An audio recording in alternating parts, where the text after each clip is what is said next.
सांगली जिल्ह्यातील खानापूर तालुक्यातील नागेवाडी येथील भारती शुगर्स अँड फिल्सच्या वतीने कापडी मोठ्या आकाराचे रिफ्लेक्टर ऊस वाहतूकदारांना वाटप करण्यात आले। हे वाटप पोलीस प्रशासन आणि भारती शुगर्स अँड फिल्स साखर कारखानदार यांच्या संयुक्त विद्यमाने ऊसाची वाहतूक करणाऱ्या वाहनांसह बैलगाड्यांना कापडी मोठ्या आकाराचे रिफ्लेक्टर वाटप करण्यात आले। यावेळी विटा उपविभागीय पोलीस अधिकारी विपुल पाटील, विटा पोलीस ठाण्याचे पोलीस निरीक्षक धनंजय फडतरे यांच्या मार्गदर्शनाखाली विटा पोलीस ठाण्याचे पोलीस उपनिरीक्षक विशाल येळेकर यांच्यासह रयत शिक्षण संस्था सातारा उपाध्यक्ष माननीय श्री महेंद्रप्पा लाड यांनी ऊस वाहतूकदारांना ऊस वाहतूक ट्रॅक्टर ट्रॉलीला व बैलगाडीला खबरदारी म्हणून रिफ्लेक्टर कापड लावावे। यावेळी या ऊस वाहतूक करणाऱ्या चालकांना व कामगारांना या सर्वांना पोलीस प्रशासन व साखर कारखानदार अधिकारी यांनी योग्य मार्गदर्शन केले।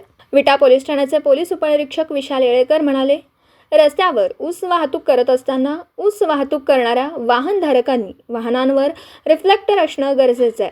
अनेक वेळा पाहिलं, रस्त्याच्या कडेला कधी ट्रॅक्टर ऊसाने भरलेली ट्रॉली उभी केली जाते, पण त्या ट्रॅक्टर ट्रॉलीला पाठीमागून कोणत्याही पद्धतीचं रिफ्लेक्टर दिसून येत नाही। रात्री मग अपघातांना निमंत्रण, मग याला जबाबदार कोण? तर ट्रॅक्टर चालक। त्यामुळे आम्हाला तुमच्यावर कायदेशीर कारवाई करावी लागते, म्हणून कायद्याचे पालन करत वाहतुकीच्या नियमांचं पालन फार गरजेचं आहे।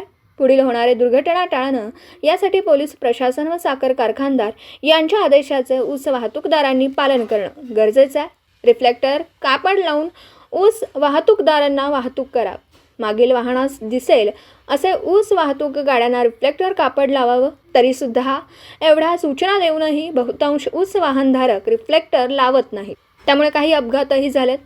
त्यामुळे विटा पोलीस ठाण्याअंतर्गत आता ऊस वाहतूकदारांवर जर कोणी आपल्या ऊस वाहतूक वाहनांना व बैलगाड्यांना रिफ्लेक्टर लावले नाही तर त्यांच्यावर कडक कारवाई करण्यात येईल, असे पोलीस उपनिरीक्षक विशाल येळेकर यांनी सांगितलं। तर महेंद्रप्पा लाड यांनीही, मी सुद्धा स्वतः ऊस वाहतूक तुमच्या वयात असताना केली आहे, मलाही बराच या गोष्टीचा अनुभव आला। आपली जबाबदारी, आपण घेतलेली खबरदारी ही आपल्यासाठी फार महत्त्वाची आहे, असे म्हणत नागेवाडी कारखान्यावर आलेल्या ऊस वाहतूकदार चालकांना एकत्रित करून एका कार्यक्रमाअंतर्गत त्यांना कापडी रिफ्लेक्टर देण्यात आले व पोलीस प्रशासन व साखर कारखानदार यांच्या हस्ते या वाहनांना कापडी रिफ्लेक्टर बांधण्यात आले। तर बैलगाडीला सुद्धा रिफ्लेक्टर लावण्यात आले, तर रेडियम रिफ्लेक्टर चिकटवून देण्यात आले। या कार्यक्रमात साखर कारखानदार अधिकारी संजय मोहिते, MS पाटील, JD निकम, सचिन पाटील, सुजित मोरे हे जबाबदार अधिकारी उपस्थित होते। तर विटा पोलीस ठाण्याचे पोलीस उपनिरीक्षक विशाल येळेकर सह अंमलदार पाटील व हेड कॉन्स्टेबल पठाणसह अन्य चालक व कामगार कर्मचारी उपस्थित होते। जाऊ शकतो आणि जीव किती अनमोल आहे हे आपल्या सर्वांना माहीत आहे। मग तो जीव आपला असू दे किंवा दुसऱ्याचा असू दे, त्यामुळं अत्यंत काळजीपूर्वक आपण आपल्याकडे जे वाहन आहे ते वाहन चालवलं पाहिजे। त्या वाहनाचा ब्रेक व्यवस्थित आहे का नाही, त्याचा क्लच व्यवस्थित आहे का नाही, त्याला पार्किंग लाईट आहे का नाही, त्याला हेडलाईट आहे का नाही, उसाच्या पाठीमागं भरलेलं वाहन असेल तर त्याला रिफ्लेक्टर आहेत का नाही, त्याला कापडी बोर्ड आहे का नाही, किंवा एखाद्या वेळेस वाहनाचा काय रस्त्यात घोटाळा झाला तर रस्त्याच्या कडेला वाहन उभा करून तिथं झाडाचा पाला वगैरे ठेवून किंवा एखादा माणूस पाठीमागं थांबवून आपल्याला पंक्चर काढायचं असेल किंवा अन्य काय घोटाळा असेल तर त्याची दुरुस्ती करणं अत्यंत गरजेचं आहे। त्याच्यामुळं सांगलीत एक ट्रॉली सुटून मागच्या गेली व्हिडिओ बघितला असते सगळ्यांनी। ट्रॅक्टरची ती सुटली आणि मागे गेली, पण नशी मागे गर्दी नव्हती, पण माणसं नव्हती। आता किती जणांचं नुकसान झालं असतं, लय लोक मी असतील। अशा गोष्टी होत्या, छोट्या छोट्या गोष्टी चढायला वगैरे तुमची तोंडावर उचलू काढता तुम्ही। त्यावेळेस आम्हाला वाटायला काय कष्टाचं काम आहे तुमचं, त्याबद्दल आमचं काही म्हणणं नाही। तुम्ही म्हणजे कष्टकरी लोक आहात, तुमच्यावर सगळी कारखान्याची यंत्रणा चालू आहे, तुम्हाला त्रास देण्यात काय आम्हाला इंटरेस्ट नाही किंवा आमचाही काही नाही। फक्त तुम्ही नियमाप्रमाणे सगळं करा, तुम्हाला पूर्ण सहकार्य पोलीस स्टेशनचं आहे, तुम्हाला काय अडचण येणार नाही। एवढं बोलून मी थांबतो, धन्यवाद। एक महिन्यापासून आता आपला गैरप्रकार सुरू झालेला आहे, जवळपास 1 महिना झाला असेल। आणि आता रस्त्याने जाताना आम्ही बघतो की सगळ्या ट्रॅक्टर, बैलगाड्या ऊसाच्या अशा चाललेल्या असतात। पण काय होतं, संध्याकाळच्या वेळेला तुम्ही कधी अनुभव घेतला की गेल्या वर्षी माझ्याकडे केस होती, आपल्या इथं चिकलवरच्या पुढं एक तरुण मुलगा आहे 21 वर्षाचा, रिफ्लेक्टर नसल्यामुळे त्याला पुढं असलेली ट्रॉली दिसली नाही आणि तो मागून धडकला। आपण गुन्हा दाखल करतो ट्रॅक्टर ड्रायव्हरवर, त्याची काय चूक नसतं, आपल्याला चाललेलं असतं, पण चूक त्याची नसते असं म्हणता येणार नाही। रिफ्लेक्टर जर लावलेला असेल तर तो मागच्याला दिसला असतं लाईट करून, त्यामुळं असा गुन्हा घडतो आणि मग सगळ्याला त्रास होतो. 20 वर्षाचा 21 वर्षाचा जर मुलगा जातो त्या घरच्यांचा म्हणजे आधार गेल्यासारखं होतं सगळं.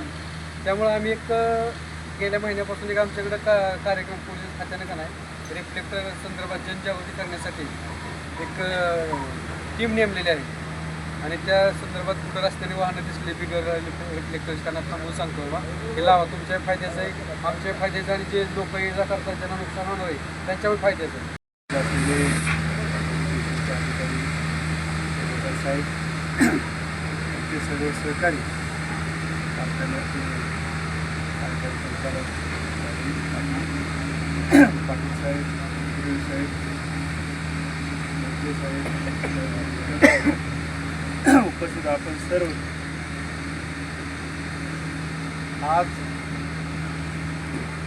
आपलं जीवन गतिमान झालेलं आहे आणि त्या गतीनं आपण काळाबरोबर पाहायचं सर्वांच्या डोक्यात आहे.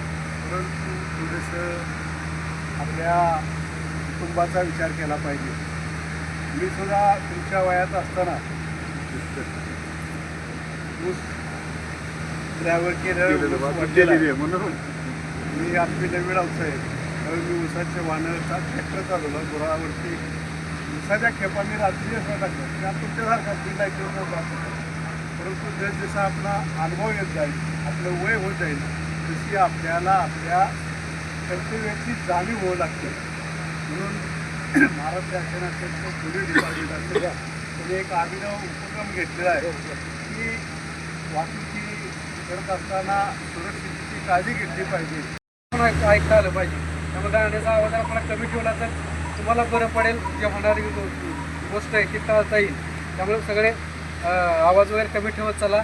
आणि आत्ताच साहेबांनी सांगितल्याप्रमाणे तुमचे ब्रेक क्लच वगैरे आता माझ्या गावात परवा मागच्या आठवड्यातच एक ट्रॉली ही बसली सगळी टोळी बसली होती आणि त्याने उतारा लावली ट्रॅक्टर ट्रॉली उतारा लावलेली आणि हँडब्रेक टाकला होता. त्याला माहीत नाही त्याने काय केलं हँडब्रेक काढला टोळी सगळी विहिरीत गेली.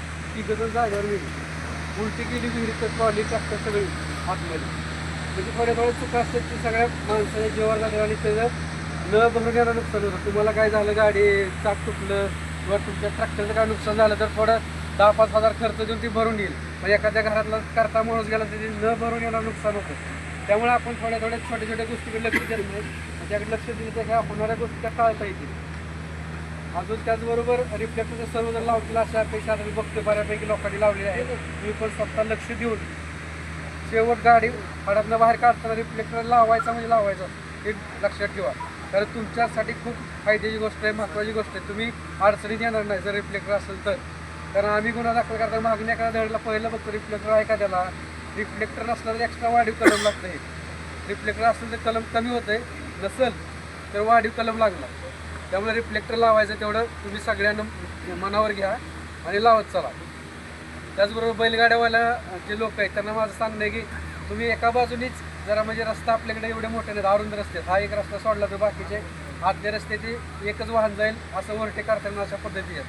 तर जे बाजूला साईडपट्टी असेल त्या बाजून जरा एकदम चिटकून गाडीने चालवली तर दुसऱ्या बाकीच्याला ओव्हरटेक करून जाता येईल. 2 व्हीलरवाल्याला किंवा हॉर्न दिला तर थांबून जरा 4 व्हीलरवाला असेल एखादं जाऊ दे म्हणून पुढे जरा जाता येईल. एका बाजूने चालवत राहा. म्हणजे बैलगाडीचा परवा ॲक्सिडेंट झाला आपल्याकडे झाला ना. बैलगाडीवाल्याला पण मागून 4 व्हीलर धडकले, त्याच्या मुलीचा पाय मोडलाय, मागे त्याला 2-4 गाड्या धडकल्या, त्याच्या गाड्याचं नुकसान झाले. तर म्हणजे एवढं प्रमाण वाढले. आता कारखाना सुरू झाल्यापासून तर अजून त्यात वाढ झाली. दिवसभरातील घडामोडींचा आढावा घेण्यासाठी पाहत रहा N24 मराठी न्यूज चॅनल.